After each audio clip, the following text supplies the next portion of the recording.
ल साथीहरु, आज हामीले concept of economics and allocation of resources पढ्दैछौँ। हेर्नुहोस् त, क्लास 12 को इकोनोमिक्सको युनिट 1 को है। यसबाट साथीहरु क्वेसन नम्बर 12 मा आउँछ 5 मार्क्समा। यसबाट आउने भनेको टोटल 6 मार्क हो।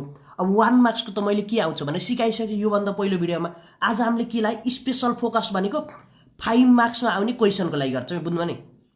अब हेर्नुहोस् त, अब हाम्रो क्वेसन नम्बर 12 मा के आउँछ भनेर पढेको हामीले, अर पनि आउँछ। त्यही भएर हामीले सबै युनिट त पढ्न पर्दैन नि। युनिट 1 को हामीले लिमिटेड मात्र पढ्न पर्छ, एकदम लिमिटेड। हेर्नुहोस् त, जसमध्ये हामीले पढ्न पर्ने टपिक भनेको production possibility curve, PPC curve पनि भन्छ। म्याक्सिमम चान्स भनेको त 90% यही ज परिरा हुन्छ। यो नपर्यो भने के पर्छ? एलोकेसन अफ रिसोर्सेस र डिभिजन अफ लेबर पढ्न पर्छ है। सबभन्दा सुरुमा हामीले के पढ्छौँ भन्दा साथीहरु, प्रोडक्सन पोसिबिलिटी कर्व। अब सबभन्दा सुरुमा बुझौँ, प्रोडक्सन पोसिबिलिटी कर्व भनेको उत्पादन सम्भाव्यता वक्र। अब उत्पादन सम्भाव्यता वक्र भनेको के हो? हेर्नुहोस् त, उत्पादन सम्भाव्यता वक्र भनेको PPC curve is a graph. यो के हो भन्दा साथीहरु, ग्राफ हो किन, that shows all of the output that can be produce given resources and technology. के हो भन्दा हेर्नुहोस् त, अर्थतन्त्रले दिएको उत्पादन प्रविधि र उपलब्ध साधनको पूर्ण उपयोगबाट उत्पादन गर्न सक्ने दुई वस्तु वा सेवाहरूको संयोगलाई जोडेर प्राप्त हुने रेखालाई पीपीसी भनिन्छ है, बुझ्नुभयो नि। यो यस्तो दुईटा रेखालाई काटेर भन्छ नि, त्यही भएर के भन्छ, पीपीसी कर्व भन्छ। म्याक्सिमम चान्स भनेको यही पीपीसी कर्व पढ्ने है। मैले 5 मार्क्समा कसरी लेख्ने हो त्यस्तै गरी प्याटर्नमा सिकाएको है हजुरलाई। त्यसपछि के गर्नुहुन्छ, अजुम्सन लेख्न पर्छ। हेर्नुहोस् त, अजुम्सन मान्यताहरू, राइट युज अफ रिसोर्सेस साधनको पूर्ण प्रयोग। अर्को भनेको डोन्ट चेन्ज इन टेक्नोलोजी, प्रविधि स्थिर हुन्छ, प्रविधिलाई स्थिर के चेन्ज गरिँदैन भनेको। अर्को हेर्नुहोस् त, युज ओन्ली टु प्रोडक्ट, दुईवटा वस्तुको मात्र प्रयोग गर्नुपर्छ।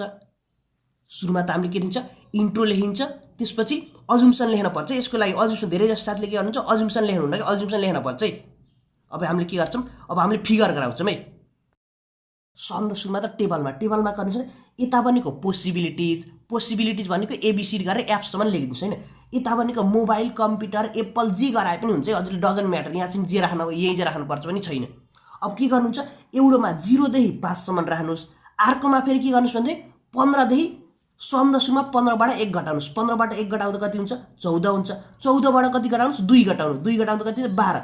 त्यसपछि 3 घटाउनु, पालो के। हेर्नुहोस् त, सबभन्दा सुरुमा 15 मा 0 घटाउँदा 15 भयो, 14 मा 1 घटाउँदा 12 भयो, 12 मा 2 घटाउँदा 9 भयो, 9 मा 3 घटाउँदा 5 भयो, 5 मा 4 घटाउँदा, रुक्नु है, 5 मा, त्यसपछि साथीहरु 5 मा 5 घटाए, 5 मा 5 घटाउँदा 0 है, 5 मा 5 घटाउँदा 0। यसरी हुन्छ है, बुझ्नुभयो नि। यसरी गर्दै आउँछ, 1 बाइ 1 गर्दै आउँछ है। अब हेर्नुहोस् त, त्यसपछि हामीले के गर्न पर्यो, त्यसपछि हामीले यही यो फिगर छ नि, यो टेबललाई ट्याक्कै फिगर गराउने हामीले, बुझ्नुभयो नि। फिगर गराउन पर्यो के गर्नुहुन्छ। अब अर्को डाउट होला कि यसमा एक्सप्लेन गर्न पर्छ कि पर्दैन भन्नु होला। हामीले यो 5 मार्क्सको लागि एक्सप्लेन गर्न पर्दैन कुनै पनि फिगरमा। 8 मार्क्समा आउँदाखेरि फिगरलाई एक्सप्लेन गर्न पर्छ, तर 5 मार्क्समा पर्दैन। हेर्नुहोस् त, के गर्नुहुन्छ, एक्स एक्सिसमा मोबाइल भनेर लेख्नुहुन्छ। जुन 0 देखि 5 सम्म पुग्छ नि, त्यसलाई यतातिर राखिदिनुहुन्छ। यता मोबाइल, कम्प्युटर जे गरे पनि भयो। हजुरले मोबाइल, कम्प्युटर भन्दाखेरि यो 0 देखि 5 सम्म राखेकोलाई यता राख्न पर्यो क्या। यो कन्सेप्ट मात्र बुझ्नुहोस्। 0 देखि यता राखेकोलाई मोबाइल गर्नुभयो। यतातिर के गर्नुहोस्, यतातिर कम्प्युटर राखिदिनुहोस्। हेर्नुहोस् त, कति छ यहाँ भने हाम्रो म्याक्सिमम। त्यसपछि के गर्नुहोस्, म्याक्सिमम नम्बर त 15 हो, बुझ्नु नि। म्याक्सिमम नम्बर 15 हो। त्यसपछि यहाँबाट 3, 6, 9, 12, 15 यस्तै गरी। हेर्नुहोस् त, मैले यहाँ चाहिँ 2 गराएँ नि, किन भन्दाखेरि यहाँ चाहिँ हल्का मैले यसरी गराएँ नि, यो गराउन पाउनुभयो कि हजुरले। यहाँ चाहिँ 4 बाट सुरु गर्न पनि पाउनुहुन्छ, तर के गर्नु पर्यो, यहाँ चाहिँ यस्तो गर्नुपर्छ है। तपाईँलाई नपुगे जस्तो लाग्यो भने यहाँ 3 मा 3, त्यसपछि फेरि प्याटर्न फलो गर्नु पर्यो, 6, 9, 12, 15 यो गर्नुहुन्छ। अब हेर्नुहोस् के भन्यो नि, 0 मा 15 छ के। हेर्नुहोस् त, मोबाइल 0 हुँदा कम्प्युटर के छ, 15 छ। त्यसपछि मोबाइल 1 हुँदा के छ, कम्प्युटर 14 छ। मोबाइल 2 हुँदा कम्प्युटर 12 छ। मोबाइल 3 हुँदाखेरि कम्प्युटर 9 छ। मोबाइल 4 हुँदाखेरि कम्प्युटर कति छ, कम्प्युटर यहाँ 5 हुनुपर्ने साथीहरु यहाँ छिम हो हल्का यता भएछ यो मिलाउनु चाहिँ हजुरले त्यही भएर हल्का यता खुम चाहिँ नि यहाँ छिम हुनुपर्ने यतातिर झर्दै अब यस्तो 5 मा त 0 छ त्यसपछि के भन्नुस् एबीसीडी भनेर लेख्नुस् एबीसीडी भनेर लेख्ने पोसिबिलिटी त्यसपछि के गर्नुहुन्छ लास्टमा यो लेख्न नबिर्साउनु है यति गर्नुस् त्यसपछि के गर्नु in the given figure if one goods is increase automatically another goods should be decrease के भने यसमा एउटा हामीले के हेर्नुस् त यहाँ चाहिँ कम्प्युटर जति मोबाइल जति बढ्दै गयो नि कम्प्युटरको प्रोडक्सन के छ डिक्रिज हुँदै गयो त्यही भनेको एउटा बढाउँदा अर्को अटोमेटिकली घट्दै जान्छ भनेको यति मात्र प्रोडक्सन पोसिबिलिटी कर्भलाई एकदम ध्यान दिनुलाई 90% चान्स यही पर्ने छ के जसरी पनि पर्छ के अब यो नपरो भने सेकेन्डमा हेर्नुस् त अर्को इम्पोर्टेन्ट भनेको एलोकेसन अफ रिसोर्सेस है साधनको बाँडफाँड अब साधनको बाँडफाँड भनेको के हेर्नुस् त allocation of resources refers to how scarce resources are distributed among different users to satisfy need के भन्नु उपलब्ध साधनको अधिकतम उपयोग गरी आवश्यकता है साथीहरु आवश्यकता पूरा गर्न स्रोतको विभाजन गर्नुलाई साधनको बाँडफाँड भनिन्छ साधनको बाँडफाँड के भन्दा नर्मली साथीहरु हजुरसँग 10 वटा सेउ छ हैन 10 वटा सेउ छ त्यसपछि 5 जना भाइहरु छन् भाइ बहिनीहरु सबै हजुरहरु मिलेर 5 जना हुन्छ सबलाई दुईटा बाँड्नुलाई के भन्छ साधनको बाँडफाँड के जे छ नि त्यसलाई बाडी चुरी खानुलाई साधनको बाँडफाँड भनिन्छ अब हाम्रो इम्पोर्टेन्ट भनेको problem of allocation of resources है साधनको बाँडफाँडमा हुने प्रब्लमहरु के हुन् भनेर सोधिन्छ right the problem of allocation of resources भन्ने हैन प्रब्लम भनेको तीनटा प्रब्लम छ नि मेन हेर्नुस् त यस्तै गरी लेख्नुस् है प्याटर्न गराएर हेर्नुस् केही देख्नु तर कति धेरै देख्यो नि what and how much to produce के उत्पादन गर्ने र कति तपाईले एउटा फ्याक्ट्री खोल्नु भयो मानव फ्याक्ट्री खोल्नु भयो तपाईलाई थाहा छैन केलाई उत्पादन गर्ने हो अब मानव अब तपाईले चाउचाउ उत्पादन गर्ने पनि थाहा भयो तर कति उत्पादन गर्ने त दिनमा 10 केजी हो कि 10 पोका हो कि कति भन्ने त्यो पनि थाहा हुनु पर्यो अर्को भनेको हाउ टु प्रोड्युस अब तपाईलाई थाहा भयो कि मैले चाउचाउ उत्पादन गर्छु त्यहाँ सीजी कम्पनीलाई टक्कर दिन्छु भन्नुभयो अब कसरी उत्पादन गर्ने हो त कुन मेसिन प्रयोग गर्ने चाउचाउ कति राख्ने तेल कति राख्ने मसला कति राख्ने त्यो भनेको अब अर्को हेर्नुस् त फर होम टु प्रोड्युस कसको लागि प्रोड्युस गर्ने हो केटाकेटीको लागि हो कि आमा बाको लागि हो कि बाउ आमाको लागि हो त्यसको लागि यो भनेको छोटो एक लाइन एक्सप्लेन गर्नुहुन्छ है हजुरले एक्सप्लेन मैले जे भने त्यसलाई एक्सप्लेन गर्नु एक्सप्लेन भने घोकेर पनि काम छैन एक्सप्लेन भने हल्का यसैलाई मिलाएर लेखिदिने हो के नझुक्ने अब कन्क्लुजन हेर्नुस् कन्क्लुजन भने के भने efficient allocation of resources aims to maximize societal welfare by ensuring resources are used to meet the most urgent needs हुनुहुन्छ नि यहाँ के भन्ने भन्दाखेरि उपयुक्त साधनको बाँडफाँडले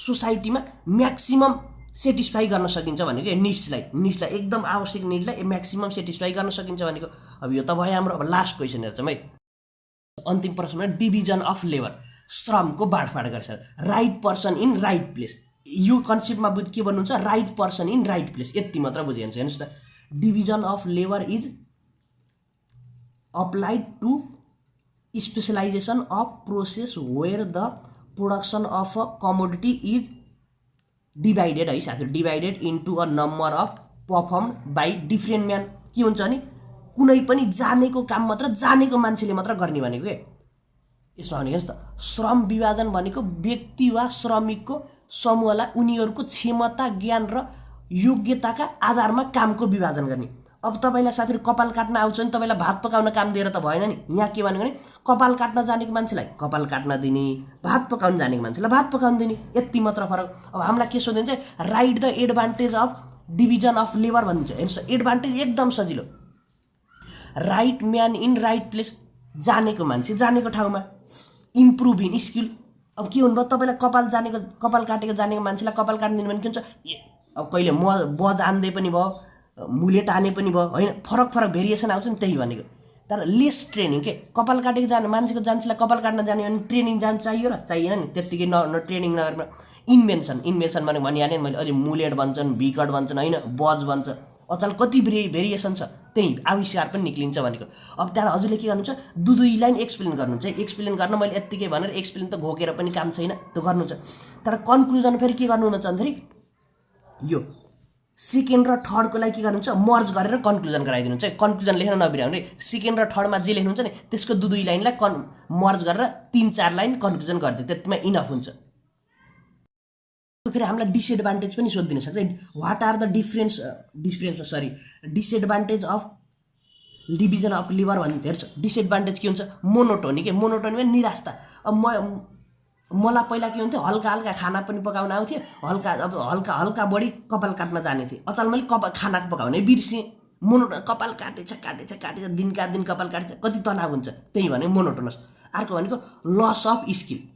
अब एकदम मैले के गरेँ, कपाल काट्न मात्र दिनभरि कपाल काटेको गरे के हुन्छ, मैले खाना पकाउने स्किल त बिर्सिसकेँ। अर्को भनेको डिपेन्डेन्सी। अब डिपेन्डेन्सी भनेको मलाई खाना पकाउन आउनु, कसैले खाना नपाइदियो भने मैले त काँचै खानु पर्छ, डिपेन्डेन्सी भयो। अर्को भनेको ओभर प्रोडक्सन भनेको एउटा मात्र काम हुने भयो के, एउटा एकदम धेरै हुने भयो। अब हेर्नुहोस् त कन्क्लुजन फेरि के हुन्छ, कन्क्लुजन हजुरले लेख्नुहुन्छ नाइ पनि राम्रो के छ, division of labour helps to produce reliable economic and best quality product. यो लेखिदिनु भयो, यो मैले त जानिनँ भन्नुभयो नि, यहाँ के भने मैले यो सेकेन्ड र थर्डको लागि के गर्नुहुन्छ, हल्का एक्सप्लेन गर्नुहुन्छ, त्यसलाई मर्ज गरेर कन्क्लुजन गराइन्छ। अब साथीहरू युनिट 2 को चाहिन्छ कि चाहिँदैन कमेन्ट गर्नु होला है।